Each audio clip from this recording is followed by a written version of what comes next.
জাতীয় থেকে আন্তর্জাতিক, প্রান্তিক জনপদ থেকে নগর চারপাশ, ঠিক কী ঘটছে এই মুহূর্তে এসব নিয়ে আয়োজন এখন চারদিক। পুরো আয়োজনের সঙ্গে আছি সাজিদ আরাফাত। জগন্নাথ বিশ্ববিদ্যালয়ের ছাত্র সংসদের প্রথম ভিপি হলেন ছাত্র শিবির সমর্থিত প্যানেলের রিয়াজুল ইসলাম। ৮৭০ ভোটের ব্যবধানে জয় পাচ্ছেন তিনি। কিছুক্ষণের মধ্যেই ঘোষণা করা হবে আনুষ্ঠানিক ফল। জগন্নাথ বিশ্ববিদ্যালয় ক্যাম্পাস থেকে এই মুহূর্তে যুক্ত হচ্ছেন সহকর্মী রাজু আহমেদ। রাজু, ফল ঘোষণা তো কেবল আনুষ্ঠানিকতা, বিস্তারিত তথ্য কি রয়েছে আপনার কাছে জানাবেন।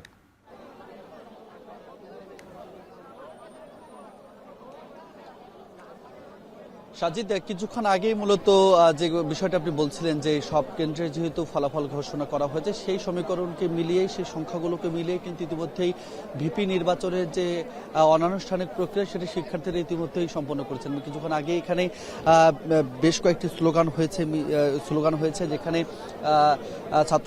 ছাত্র শিবির সমর্থিত প্যানেলের ভিপি প্রার্থী রিয়াজুল ইসলামকে নিয়ে তারা স্লোগান দিয়েছেন এবং যেহেতু আনুষ্ঠানিকভাবে এখনও ঘোষণা দেয়নি, সেই অধীর অপেক্ষাটি শুরু হয়েছিল ৩৩ ঘন্টা আগে ফল গণনার শুরু থেকে। সেই অপেক্ষাটা তারা ধরে রয়েছেন। এখন পর্যন্ত শিক্ষার্থী, বিশেষ করে ভোটার যারা রয়েছেন, তাদের ধৈর্যচ্যুতিটি ঘটেনি। তারা আনুষ্ঠানিক ঘোষণার পরে হয়তো বা উল্লাসে মেতে উঠবেন। এখন পর্যন্ত সবকিছু নির্ধারণ হয়ে গেল বা যে সমীকরণ সংখ্যাগুলো মিলিয়ে যে ফলাফলটি এসেছে সেটি তারা হাতে ধরে মনের মধ্যে খুশির উল্লাস যেটি রয়েছে সেটি তারা পুষে রাখছেন।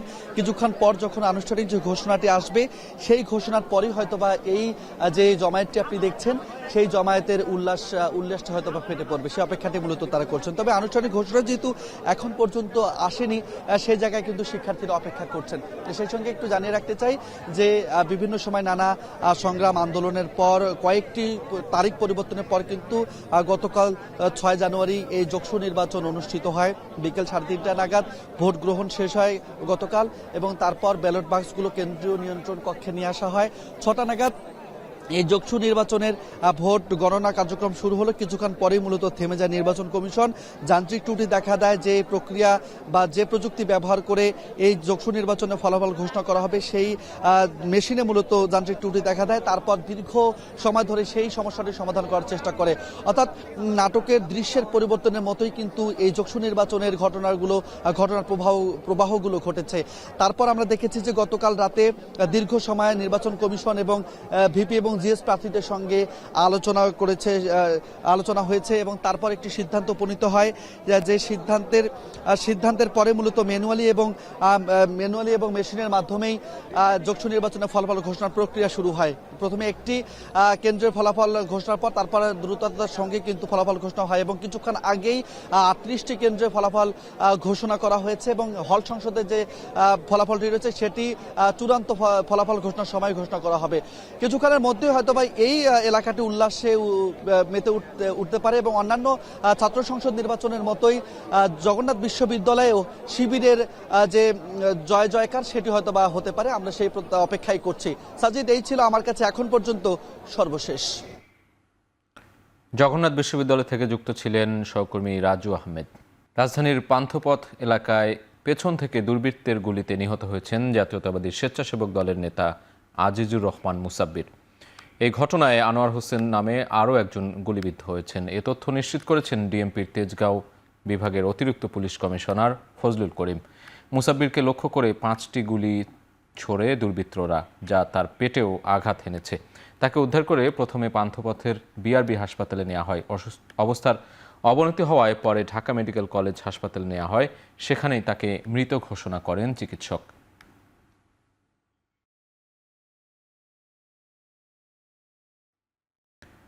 আজিজুর রহমান মুসাব্বিরকে হত্যার পর রাজধানীর পান্থপথে বিআরবি হাসপাতালের সামনে ভিড় করেছেন স্বজনসহ দলীয় নেতাকর্মীরা। সেখানে এই মুহূর্তে আছেন সহকর্মী হাসান আল মাহমুদ, যুক্ত হচ্ছি তার সঙ্গে। হাসান, নিহত স্বেচ্ছাসেবক দল নেতা মুসাব্বিরের মরদেহ এখন কোথায় রাখা আছে এবং এই হত্যাকাণ্ড নিয়ে কি বলছেন স্বজন ও দলীয় নেতাকর্মীরা, জানাবেন।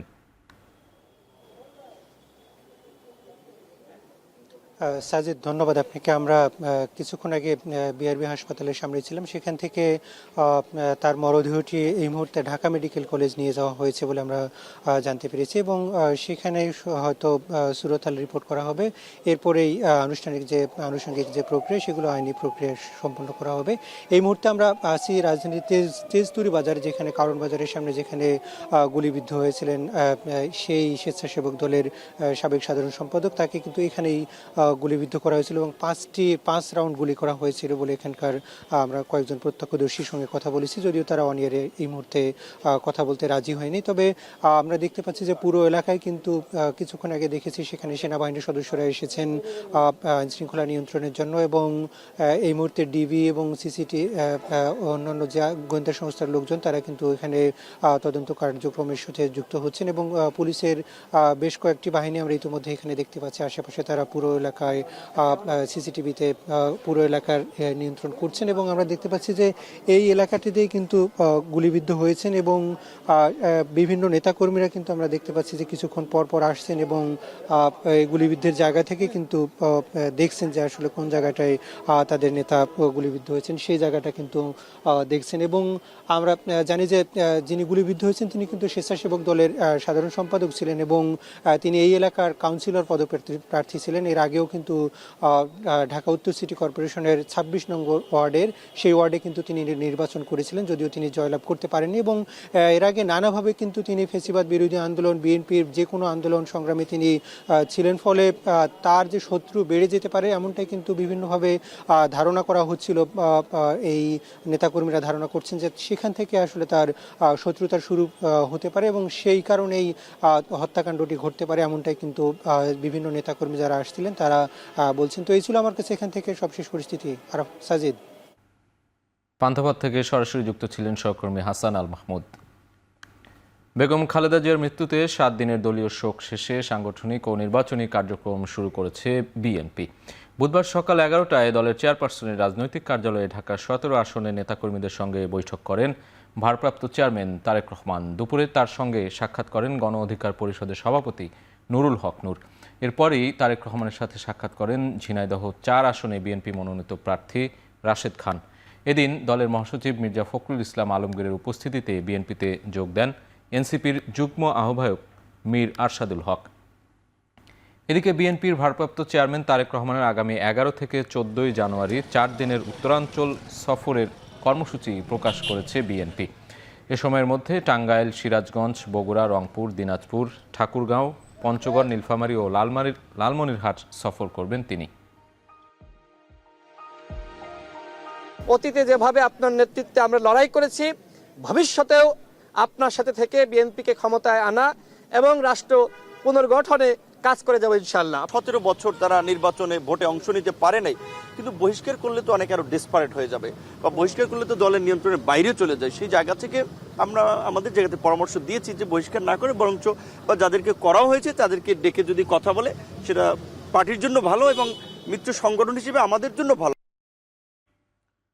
কোনো দেশের অভ্যন্তরীণ বিষয় বা নির্বাচন নিয়ে উদ্বেগ নেই চীনের। গুলশানে বিএনপি চেয়ারপারসনের কার্যালয়ে তারেক রহমানের সঙ্গে সৌজন্য সাক্ষাতে কথা বলেছেন ঢাকায় নিযুক্ত চীনা রাষ্ট্রদূত ইয়াও ওয়েন।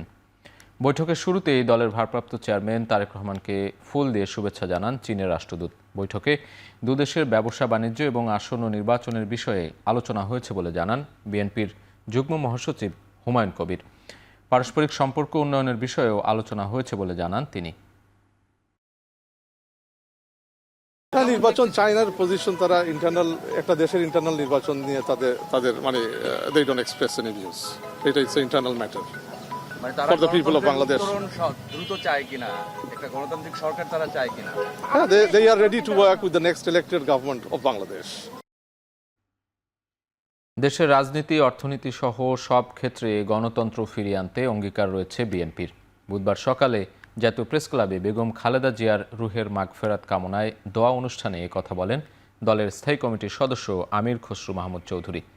তিনি আরও বলেন, আগামী দিনে তারেক রহমানের নেতৃত্বে দেশকে এগিয়ে নিতে সবাইকে সুশৃঙ্খল হতে হবে। বেগম খালেদা জিয়ার ত্যাগ ও আপোষহীনতার জন্য দেশের মানুষ স্বৈরশাসন থেকে মুক্তি পেয়েছিল বলে উল্লেখ করেন আমির খসরু মাহমুদ চৌধুরী। এ সময় ৩১ দফা সংস্কার প্রস্তাবের ভিত্তি করেই ত্রয়োদশ জাতীয় সংসদ নির্বাচনের ইশতেহার দেয়া হবে বলে জানান মোয়াজ্জেম হোসেন আলাল। ৩১ দফা সংস্কার প্রস্তাব আমরা দিয়েছি। নির্বাচনী ইশতেহারেও মূলত এই সব উপাদানকে ভিত্তি করে ইশতেহার তৈরি হবে। সুতরাং নির্বাচনের সময় শান্তিপূর্ণ পরিবেশ বজায় রাখার জন্য আমাদের প্রত্যেকের সজাগ এবং সতর্ক দৃষ্টি থাকা কিন্তু প্রয়োজন হয়ে দাঁড়িয়েছে অনেক বেশি। আমাদেরকে সোলজার হতে হবে অর্থনৈতিক উন্নয়নে, বাংলাদেশ গড়ার সৈন্য হয়ে যেতে হবে। তাহলে জিয়াউর রহমান সাহেবের স্বপ্ন, দেশনেত্রী বেগম খালেদা জিয়ার স্বপ্ন, তারেক রহমান সাহেবের রূপরেখা আমরা সকলে মিলে সম্মিলিতভাবে ইনশাআল্লাহ আগামীর বাংলাদেশ গড়তে পারবো। বাংলাদেশের প্রথম নারী প্রধানমন্ত্রী, ৩ বারের সাবেক প্রধানমন্ত্রী ও বিএনপির চেয়ারপারসন বেগম খালেদা জিয়ার মৃত্যুতে গভীর শোক প্রকাশ করেছেন কমনওয়েলথের মহাসচিব শিরলি বোচাওয়ে। বুধবার লন্ডনে অবস্থিত বাংলাদেশ হাইকমিশনে অন্তর্বর্তী সরকারের প্রধান উপদেষ্টা ডক্টর মোহাম্মদ ইউনুস বরাবর লিখিত শোকবার্তাটি পাঠিয়েছেন তিনি। শোকবার্তায় কমনওয়েলথ মহাসচিব বেগম খালেদা জিয়ার পরিবার এবং বাংলাদেশের মানুষের প্রতি গভীর সমবেদনা জানিয়েছেন। বেগম খালেদা জিয়াকে বাংলাদেশের রাজনৈতিক অঙ্গনের বিরাট ব্যক্তিত্ব এবং পথ প্রদর্শক হিসেবে বর্ণনাও করেছেন কমনওয়েলথ মহাসচিব। প্রথম নারী প্রধানমন্ত্রী হিসেবে দায়িত্ব পালনকালে বহু বাধা অতিক্রম করেছিলেন বলেও উল্লেখ করেন তিনি। ৩ দফায় বাংলাদেশের জনগণের কল্যাণে খালেদা জিয়ার নেতৃত্বের কথাও তুলে ধরা হয়েছে এতে। এছাড়া খালেদা জিয়া দক্ষিণ এশিয়া এবং সমগ্র কমনওয়েলথে নারী নেতৃত্বের জন্য অনুপ্রেরণার উৎস হিসেবে কাজ করে গেছেন বলেও শোকবার্তায় উল্লেখ করেছেন কমনওয়েলথ মহাসচিব।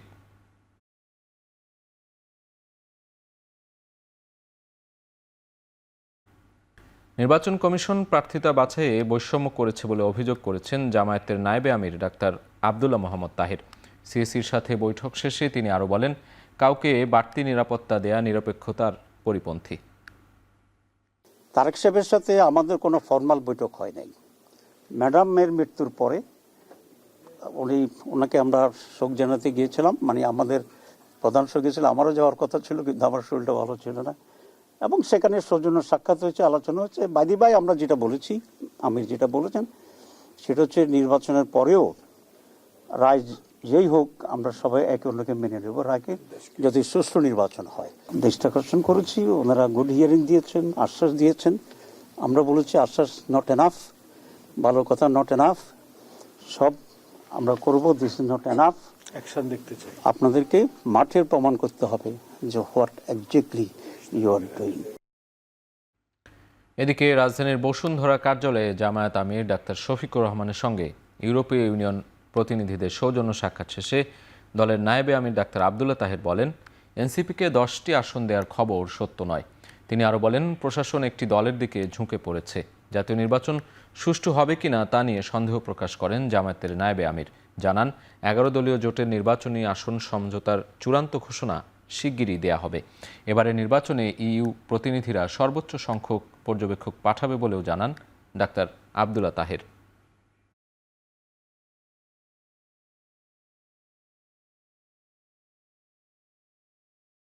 যদি আগামী নির্বাচনটি অবাধ এবং সুষ্ঠু না হয়, নিরপেক্ষ না হয়, তাহলে ক্রাইসিস কিন্তু শেষ হবে না, ক্রাইসিস আবার নতুন করে তৈরি হবে এবং এটা আরও গভীরতর হবে।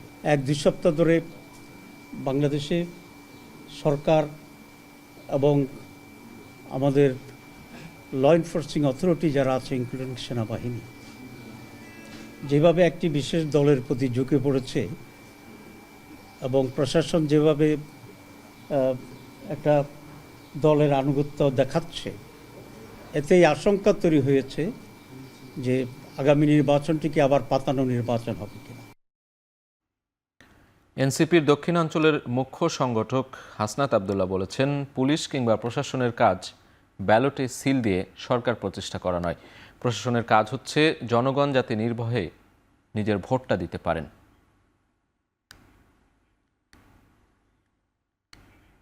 আমাদের নির্বাচন প্রত্যেকটা 5 বছর পর পর একটা স্বাধীন নির্বাচন কমিশনের অধীনে হোক, সেটা কি আপনারা চান?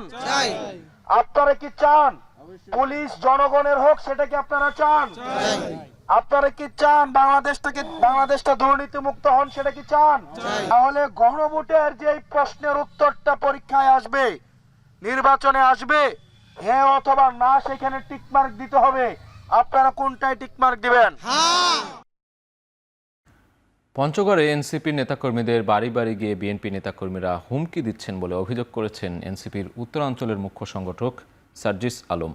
বুধবার দুপুরে পঞ্চগড় জেলা শহরে দলীয় কার্যালয়ে সংবাদ সম্মেলনে তিনি আরও বলেন, হুমকির বিষয়ে প্রয়োজনে জিডি ও মামলা করা হবে। নির্বাচনের আগে পেশি শক্তি ও কালো টাকার দাপটে নির্বাচনের সুষ্ঠু পরিবেশ বাধাগ্রস্ত হবে বলেও মন্তব্য করেন তিনি। এক্ষেত্রে ব্যবস্থা নিতে সরকার ও নির্বাচন কমিশনের প্রতি আহ্বান জানান সার্জিস। বিএনপির, আমি একদম স্পেসিফিক করছি, বিএনপির স্থানীয় পর্যায়ের নেতৃবৃন্দ যারা, তারা বাড়িতে গিয়ে পর্যন্ত হুমকি দিচ্ছে এইভাবে যে তোমরা তোমাদের জায়গা থেকে এনসিপিতে যোগ দিয়েছো, এটা কয়দিনের দল, তারা কি কোনোদিন ক্ষমতায় আসতে পারবে কিনা, যদি নির্বাচনের পর দেখে নিব তোমরা কিভাবে রাজনীতি করো। তারা তাদের জায়গা থেকে এভাবে সরাসরি বাড়িতে গিয়ে পর্যন্ত সন্তানদের বাবা মাদেরকে হুমকি দিচ্ছে। তারা কিভাবে এনসিপি করে, তারা কিভাবে পার পেয়ে যায়, নির্বাচনের পরে তাদেরকে তারা দেখে নিবে। বিগত 3 নির্বাচনে যেসব নাগরিক পর্যবেক্ষক সংস্থা সঠিকভাবে দায়িত্ব পালন করতে পারেননি, তাদের নিবন্ধন দেয়া হয়নি বলে জানিয়েছেন ইসি আবুল ফজল মোহাম্মদ সানাউল্লাহ।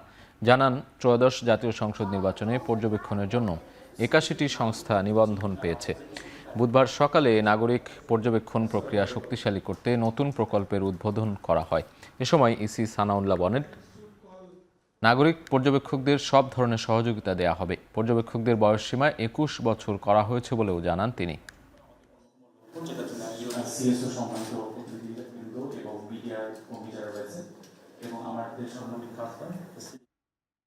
ত্রয়োদশ জাতীয় সংসদ নির্বাচনে মনোনয়নপত্র যাচাই বাছাইয়ের রিটার্নিং কর্মকর্তাদের সিদ্ধান্তের বিরুদ্ধে আপিলের কার্যক্রম চলছে। বুধবার বিকেল 4টা পর্যন্ত আপিল হয়েছে 91টি। গেল দুদিন সহ আজ পর্যন্ত সব মিলিয়ে আপিল হয়েছে 255টি। প্রথম 2 দিন 164টি আপিল আবেদন জমা পড়ে। আপিল আবেদন গ্রহণ চলবে 9 জানুয়ারি পর্যন্ত। মনোনয়ন গ্রহণ বা বাতিলের সিদ্ধান্তের বিরুদ্ধে দাখিল করা আপিল 10 থেকে 18 জানুয়ারি পর্যন্ত নিষ্পত্তি করবে কমিশন। প্রার্থিতা প্রত্যাহারের শেষ সময় নির্ধারণ করা হয়েছে 20 জানুয়ারি। এদিকে ছোটখাটো ভুলের জন্য যাদের মনোনয়ন বাতিল হয়েছে, আপিলে ফিরে পাওয়ার আশা করেন বিভিন্ন দলের প্রার্থীরা। এছাড়াও নিজ অঞ্চলে আপিলের সুযোগ পেলে হয়রানি কম হতো বলেও মন্তব্য করেন অনেকে। 10 তারিখে হিয়ারিং হবে, ইনশাল্লাহ আমি শতভাগ আশাবাদী এটা গ্রহণ হয়ে যাবে। যেই ডিস্ট্রিক্টেরটা বা যেই বিভাগে করলেও শেষ হইতো, আমরা ময়মনসিংহ বিভাগে শেষ করে দিত, তাহলে আমাদের জন্য সুবিধা হইতো। আমাদের এলাকায় এটা যদি সমাধান করার মতো যদি একটা সিস্টেম থাকতো, তাহলে আমরা আজকে পঞ্চগড় থেকে হিমালয় কন্যা এত দূর থেকে আমাদেরকে আসে এখানে আপিল করার জন্য যে হয়রানিটা হচ্ছে, এটা অতীব দুঃখজনক একটা বিষয়।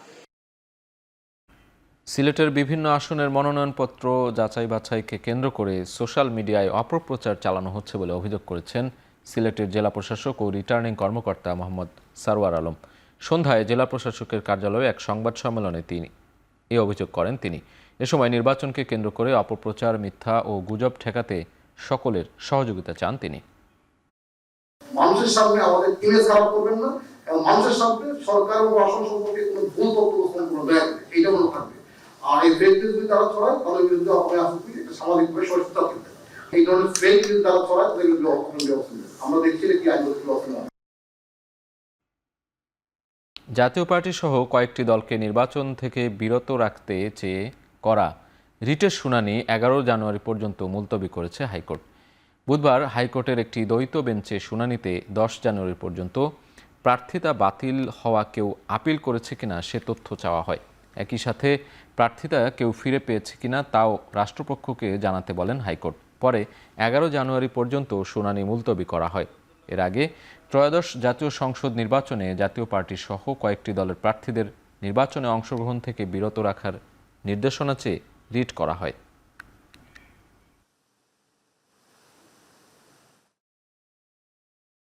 দেশীয় সম্পদের সর্বোত্তম ব্যবহার ও জ্বালানি নিরাপত্তা নিশ্চিতে গবেষণার জন্য পৃথক ইনস্টিটিউট করার নির্দেশ দিয়েছেন প্রধান উপদেষ্টা অধ্যাপক ডক্টর মোহাম্মদ ইউনূস।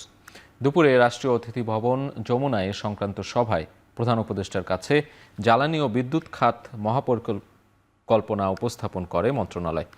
নতুন পরিকল্পনার ৩ ধাপে বিদ্যুৎ চাহিদা ২০৫০ সালের মধ্যে ১৭ গিগাওয়াট থেকে বেড়ে ৫৯ গিগাওয়াটে পৌঁছাবে। মহাপরিকল্পনা অনুযায়ী ২০২৬ থেকে ২০৫০ মেয়াদে জ্বালানি খাতে ৭০ থেকে ৮৫ বিলিয়ন মার্কিন ডলার এবং বিদ্যুৎ খাতে ১০৭ বিলিয়ন মার্কিন ডলার বিনিয়োগের প্রয়োজন হবে। সীমান্তে ফেলানী হত্যার ১৫ বছর পূর্তিতে আধিপত্যবাদ বিরোধী মার্চ কর্মসূচি পালন করেছে এনসিপির ঢাকা মহানগর উত্তর শাখা। এর অংশ হিসেবে ভারতীয় দূতাবাস অভিমুখে মার্চ করে দলটির নেতাকর্মীরা। তবে পুলিশ সদস্যরা ব্যারিকেড দিয়ে মিছিলটি আটকে দেন। এ সময় রাস্তার উপরে সংক্ষিপ্ত পথসভা করেন তারা। এ সময় দলটির নেতারা বলেন, ভারত বাংলাদেশের রাজনীতি ও অর্থনীতিতে হস্তক্ষেপ করে বাংলাদেশের মানুষের ভোটাধিকার ও মানবাধিকার লঙ্ঘন করেছে। ফেলানী ইস্যুতে আন্তর্জাতিকভাবে ভারতের বিরুদ্ধে ব্যবস্থা নেওয়ার দাবি জানান তারা। দলটির সিনিয়র যুগ্ম আহ্বায়ক আরিফুর রহমান আদিব ৭ জানুয়ারিকে ফেলানী দিবস ঘোষণার দাবি জানিয়েছেন।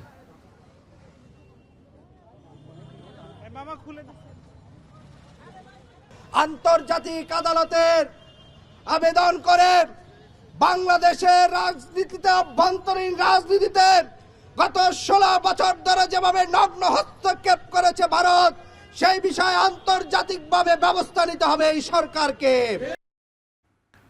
টাকা না দেয়ায় মামলা দিয়ে রিমান্ড চেয়েছিলেন পুলিশ কর্মকর্তা। ঢাকা বিশ্ববিদ্যালয়ের মধুর ক্যান্টিনে সংবাদ সম্মেলনে এমন দাবি করেছেন জুলাই কন্যা তাহরিমা জান্নাত সুরভি। এছাড়া মামলার এজাহারে থাকা ৫০,০০০ টাকাকে ৫০ কোটি উল্লেখ করায় কিছু মিডিয়ার তীব্র সমালোচনা করেন তিনি। বসুন্ধরা মিডিয়াকে হুঁশিয়ারি দিয়ে বলতেছি, আপনারা কিন্তু প্রথম আলোর মতো শর্ট খায়েন না। বারবার বলতেছি, এই উপর লেভেলটা কে, যাকে তদন্ত রিপোর্ট ছাড়া কিভাবে মামলা লেখানো হয়, তদন্ত রিপোর্ট ছাড়া কিভাবে রিমান্ড দেওয়া হয়, ১৭ বছর হয়েও কেন রিমান্ড খাইতে হয়, এই প্রশ্নগুলো আমার থাকবে এই সরকারের কাছে। যে ঘাটতির কারণে মূলত এই আস্ফালন দেখানো হয়েছে, এত দিন হয়েছে আমাদের অধ্যাদেশ জারি করা হচ্ছে না। আমাদের বৈষম্য ছাত্র আন্দোলনের ৩ দফার অন্যতম দাবি দ্রুত সময়ের মধ্যে জুলাই গণঅভ্যুত্থানের সেই জুলাই থেকে একদম ৮ আগস্ট পর্যন্ত জুলাই অভ্যুত্থানের সকল কর্মকাণ্ডকে দ্রুত সময়ের মধ্যে দায়মুক্ত ঘোষণা করতে হবে। নয়তো এই গণঅভ্যুত্থানের মাধ্যমে যে গভর্নমেন্ট ফর্ম করা হয়েছে তাদেরকে তাদের শোচনীয় পড়ার জন্য প্রস্তুতি নিতে হবে। কাগজ নির্ভরতা কমিয়ে ব্যবসায়ীদের কর রিফান্ড প্রক্রিয়াকে ডিজিটাল করেছে জাতীয় রাজস্ব বোর্ড এনবিআর। বুধবার সকালে অনলাইন ভ্যাট রিফান্ড সিস্টেমের উদ্বোধন করে একথা বলেন এনবিআর চেয়ারম্যান মোহাম্মদ আব্দুর রহমান। বলেন, যাতায়াতজনিত হয়রানি কমার পাশাপাশি গতি বাড়বে রিফান্ড প্রক্রিয়ায়। অন্যান্য দেশের এই রিটার্ন সিস্টেম চালু করছে, তো যদি আমরা এগুলোকে প্রমোট করতে পারি যে আমাদের নিজেদের লোকেরা কাজ করবে, অনেক অনেক সুবিধা। কারণ আমি তাকে হাতের কাছে পাবো, প্রবলেম হলে তাকে বলবো যে এটা এখনই সলভ করো, কিন্তু যখনই আমি বিদেশি ভেন্ডরদের দ্বারা এটা করব, এটা কিন্তু খুবই কঠিন, অনেক টার্ন অ্যারাউন্ড সময় কিন্তু অনেক বেশি লেগে যায়। তো আমরা সেই দিকে আগাচ্ছি। আমাদের যে নতুন প্রজেক্ট, যেটা আমরা ডিজিটাইজেশন প্রজেক্ট যেটা চালু করেছি, সেখানেও আমরা চেষ্টা করব। ঢাকা চট্টগ্রাম মহাসড়কের নারায়ণগঞ্জে র্যাব পরিচয়ে একটি জুয়েলারি দোকানের 2 কর্মচারীকে অপহরণ করে ৮০ লাখ টাকা ছিনিয়ে নিয়ে গেছে দুর্বৃত্তরা। বুধবার বিকেলে অপহরণের পর বন্দর উপজেলার লাঙ্গলবন্ধ ব্রিজের নিচে জুয়েলারি দোকানের কর্মচারীদের ফেলে রেখে যায় দুর্বৃত্তরা। আহত 2 কর্মচারী হলেন মোজাম্মেল হক হুমায়ুন ও ফজলে রাব্বি। তাদের বাড়ি নারায়ণগঞ্জ শহরের আমলাপাড়া এলাকায়। পুলিশ জানায়, নারায়ণগঞ্জ শহরের কালীর বাজার হাজি জুয়েলারির কর্মচারী মোজাম্মেল ও রাব্বি রাজধানীর বায়তুল মোকাররম এলাকায় স্বর্ণ বিক্রি করে নগদ ৮০ লাখ টাকা নিয়ে নারায়ণগঞ্জ ফিরছিলেন। পথে তাদের যাত্রীবাহী বাসটি মাতুয়াইল এলাকায় পৌঁছালে সাদা রঙের একটি গাড়িতে কিছু লোক র্যাব পরিচয়ে তাদের টাকার ব্যাগ সহ গাড়িতে ওঠায় এবং অপহরণ করে। পরে কর্মচারীদের মারধর করে গামছা দিয়ে চোখ বেঁধে বন্দরের লাঙ্গলবন্ধ ব্রিজের নিচে ফেলে চলে যায়। এ সময় পথচারীরা আহত 2 জনকে উদ্ধার করে পুলিশে খবর দেয়। এ বিষয়ে যাত্রাবাড়ী থানায় আইনগত ব্যবস্থা প্রক্রিয়াধীন।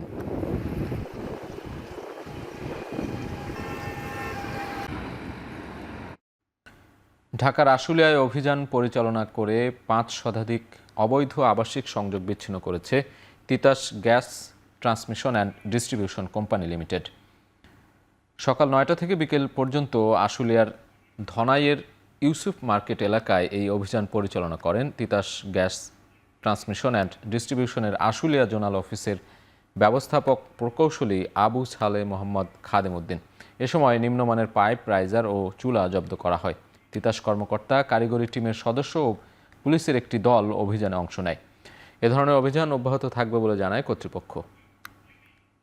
শুরু থেকেই আমরা এই ধরনের নিম্ন পাইপ দিয়ে এই ধরনের গ্যাস যারা ইউজ করতেছে তাদের সংযোগগুলোকে আমরা বিচ্ছিন্ন করতে সমর্থ হয়েছি এবং তাদের যারা এই ধরনের গ্যাস ইউজ করছে তাদের আমরা নাম ঠিকানা আমরা নিচ্ছি এবং তাদেরকে নিয়মিত মামলা করার জন্য আমরা ব্যবস্থা গ্রহণ করব।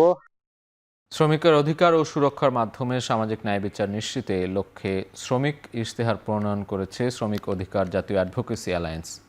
শ্রম আইনে প্রয়োজনীয় সংশোধনের মাধ্যমে সকল শ্রমিকের আইনি স্বীকৃতি, নিবন্ধন ও সুরক্ষা নিশ্চিত করা সহ 15 দফা সুপারিশ সম্বলিত এই ইশতেহার নিয়ে যাওয়া হচ্ছে বিভিন্ন রাজনৈতিক দলের কাছে। বুধবার রাজধানীর হোটেল 71-এর এক সংবাদ সম্মেলনে শ্রমিক ইশতেহারে রাখা সুপারিশগুলো তুলে ধরেন শ্রমিক সংগঠনের নেতারা।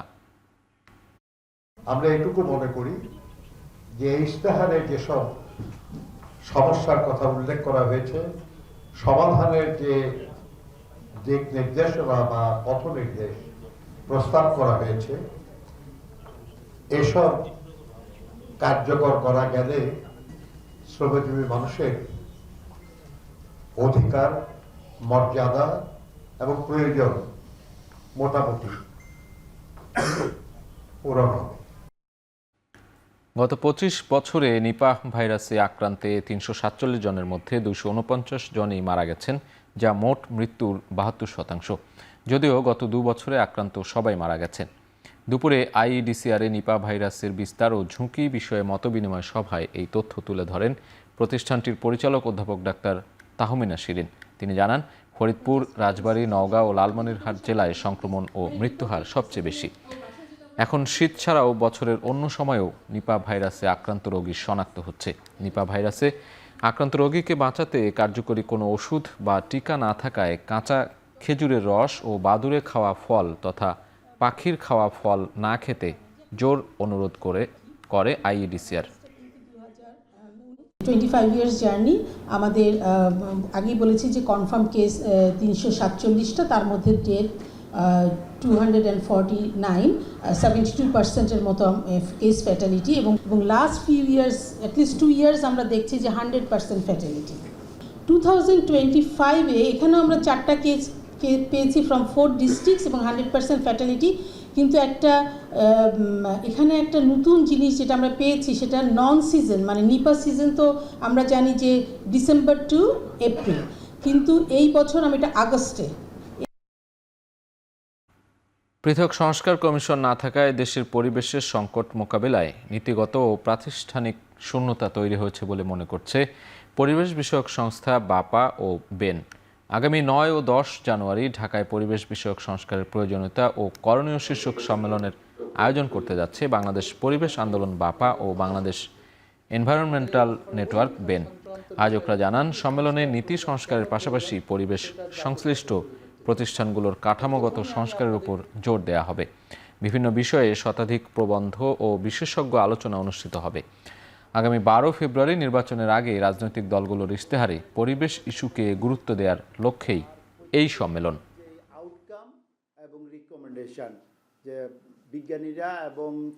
যে উন্নয়ন আমাদের পরিবেশ রক্ষা করবে এবং যে উন্নয়ন যেটা হয় সেটা অন্তর্ভুক্তিমূলক হবে। অন্তর্ভুক্তিমূলক মানে হচ্ছে সমাজের উপরের স্তরের 1% মানুষই এটার ফল ভোগ করবে না। যেমন এলিভেটেড এক্সপ্রেসওয়ে, আমরা চাই গণপরিবহন, যাতে আমরা যারা এই রুমে বসা আছি তারাও উন্নয়নে অন্তর্ভুক্ত হয়।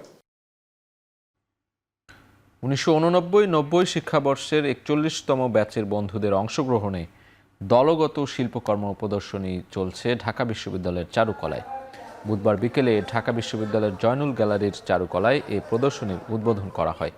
প্রদর্শনী চলবে আগামী 13 জানুয়ারি পর্যন্ত। প্রদর্শনী প্রতিদিন সকাল 11টা থেকে সন্ধ্যা 7টা পর্যন্ত সকলের জন্য উন্মুক্ত থাকবে।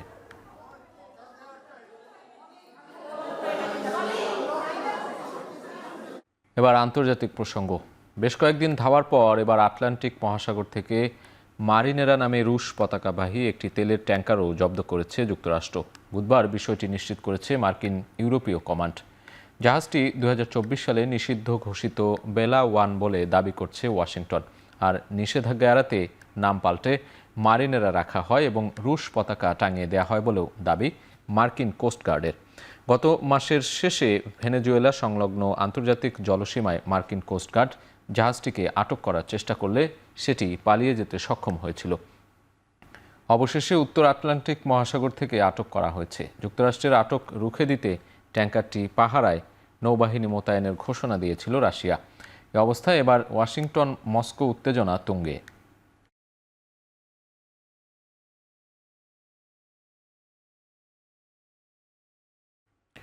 যুক্তরাষ্ট্রের ভিসা পেতে এবার গুনতে হবে বিশাল অঙ্কের জামানত। ট্রাম্প প্রশাসনের বিতর্কিত ভিসা বন্ড তালিকায় এবার যুক্ত হলো বাংলাদেশ সহ 25টি দেশ। এ নিয়ে তালিকায় মোট দেশের সংখ্যা এখন 38টি।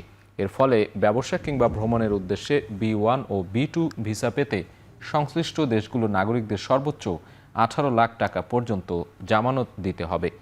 আগামী 21 জানুয়ারি থেকে কার্যকর হতে যাচ্ছে এই নিয়ম। ট্রাম্প প্রশাসনের দাবি, যেসব দেশের নাগরিকদের মধ্যে যুক্তরাষ্ট্রে গিয়ে থেকে যাওয়ার প্রবণতা বেশি, মূলত তাদের ওপর নিয়ন্ত্রণ আনতেই এই কড়াকড়ি। 2026-এর শুরুতেই ট্রাম্প প্রশাসনের এমন কঠোর অভিবাসন নীতি শুধু বাংলাদেশ নয়, বরং দক্ষিণ এশিয়ার ভ্রমণকারীদের মধ্যেও সৃষ্টি করেছে গভীর উদ্বেগ।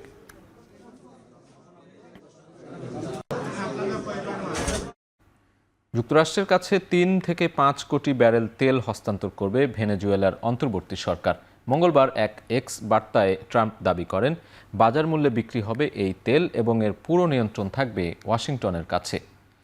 এছাড়া প্রাপ্ত অর্থ যুক্তরাষ্ট্র ও ভেনেজুয়েলার জনগণের জন্য ব্যবহার করা হবে বলে জানান ট্রাম্প।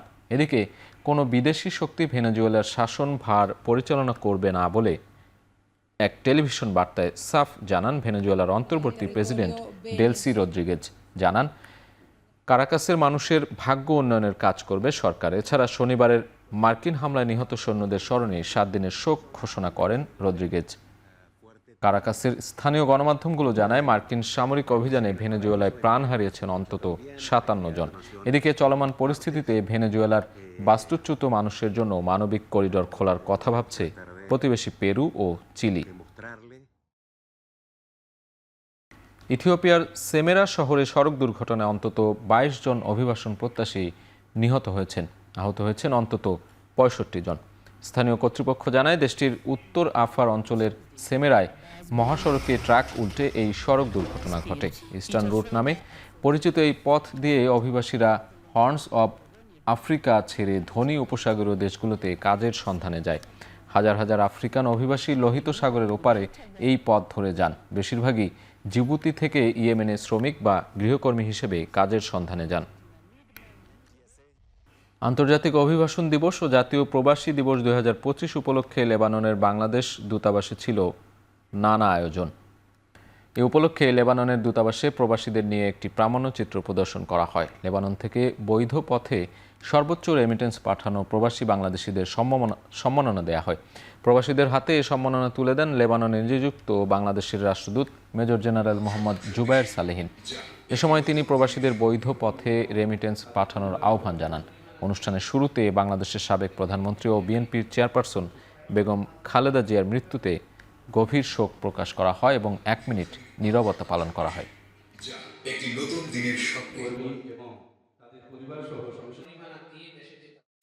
এবার খেলার প্রসঙ্গ। ক্রিকেটার মুস্তাফিজুর রহমানকে আইপিএল থেকে বাদ দেওয়ার ঘটনার জেরে ভারতে টি-20 বিশ্বকাপ খেলতে না যাওয়ার সিদ্ধান্তে বাংলাদেশ অনড় অবস্থানে রয়েছে, জানিয়েছেন যুব ও ক্রীড়া উপদেষ্টা আসিফ নজরুল। তিনি আরও বলেন, আইসিসি চাইলে শ্রীলঙ্কার মাটিতে খেলার সুযোগ রয়েছে বাংলাদেশের। সচিবালয়ে বিসিবি সভাপতি আমিনুল ইসলাম বুলবুল সহ বোর্ডের পরিচালকদের সঙ্গে বৈঠক শেষে এসব কথা বলেন তিনি। এদিকে ভারতে খেলার বিষয়ে আইসিসির বক্তব্য নিয়ে প্রোপাগান্ডা চালানো হয়েছে বলে দাবি বিসিবি সভাপতির। এই যে একটা প্রোপাগান্ডা চলছে যে আইসিসি আমাদেরকে জানিয়েছে শ্রীলঙ্কা খেলা সম্ভব না, এই ধরনের কোনো কথাই হয়নি আমাদের কারোর সাথে। আমি জানি না, এটা একটা প্রোপাগান্ডা আমি বলবো, ফলস নিউজ। কেননা এখনো আইসিসির সাথে আমাদের যোগাযোগ হয়েছে একটা, আমরা তাদেরকে জানিয়েছি, তারা আমাদের থেকে জানতে চাইছে কি কি ইস্যু, তো আমরা এখন কি কি ইস্যু সেগুলো লিখে পাঠাবো। আমাদের স্ট্যান্ডের মূল নীতি হচ্ছে বাংলাদেশের নিরাপত্তা বাংলাদেশের সম্মান আর বাংলাদেশের মর্যাদার প্রশ্নে আমরা আপোষ করব না, কিন্তু আমরা অবশ্যই ক্রিকেট বিশ্বকাপ খেলতে চাই। এখন পর্যন্ত আমরা এই সিদ্ধান্ত খুব ক্লিয়ারলি নিয়েছি যে আমরা আইসিসিকে বুঝাবো যে আমাদের ভারতে খেলার মতো পরিবেশ নাই। চলমান বিপিএলে নোয়াখালীর বিপক্ষে দলের জয়ের অন্যতম নায়ক নাসির হোসেন। জাতীয় লিগে ইনিংস ওপেন করে ও 3 নম্বরে নেমেই কিছুটা সফল হয়েছিলেন নাসির। ম্যাচ পরবর্তী সংবাদ সম্মেলনে এসে চলমান বিপিএলে জাতীয় দলের ব্যাটারদের কারণ উপরের দিকে ব্যাটিং করার সুযোগ পাননি বলে মন্তব্য করেন এই অলরাউন্ডার। যারা ন্যাশনাল টিমে খেলতেছে বা যারা ন্যাশনাল টিমের বাইরে আছে সবাই কিন্তু 19-20। আপনি পুরো ন্যাশনাল টিম বাদ দিয়ে আরেকটা ন্যাশনাল টিম খেলান, রেজাল্ট কিন্তু আমার কাছে মনে হয় যে 19-20 হবে। তো আমার কাছে মনে হয় যে অ্যাজ এ প্লেয়ার হিসেবে উইকেটটা রিড করা খুব ইম্পর্টেন্ট। আমাদের টিমে তো সাইফ নাম্বার 3-এ ব্যাটিং করে সবসময়, ন্যাশনাল টিমও করে। তা সবসময় ন্যাশনাল টিমের প্লেয়ারদের প্রায়োরিটিটা সবসময় বেশি থাকে, আপনি যদি এই ঘরোয়া লিগে দেখেন আর কি। তা হয়তো বা সে কারণে হয়নি। 2026 আইসিসি নারী টি20 বিশ্বকাপ বাছাইয়ের সূচি ঘোষণা করেছে আইসিসি। 10 দলের এই বাছাই টুর্নামেন্টে এ গ্রুপে বাংলাদেশের প্রতিপক্ষ যুক্তরাষ্ট্র, পাপুয়া নিউগিনি, নামিবিয়া ও আয়ারল্যান্ড। 18 জানুয়ারি যুক্তরাষ্ট্রের বিপক্ষে ম্যাচ দিয়ে বাংলাদেশের বাছাই অভিযান শুরু হবে। আগামী জুন-জুলাই ইংল্যান্ডে অনুষ্ঠিত হবে 10ম নারী টি20 বিশ্বকাপ। এরই মধ্যে 8টি দলের জায়গা নিশ্চিত হয়েছে।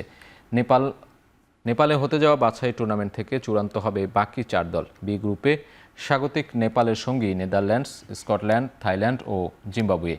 প্রতিটি গ্রুপের শীর্ষ 3টি দল উঠবে সুপার 6-এ।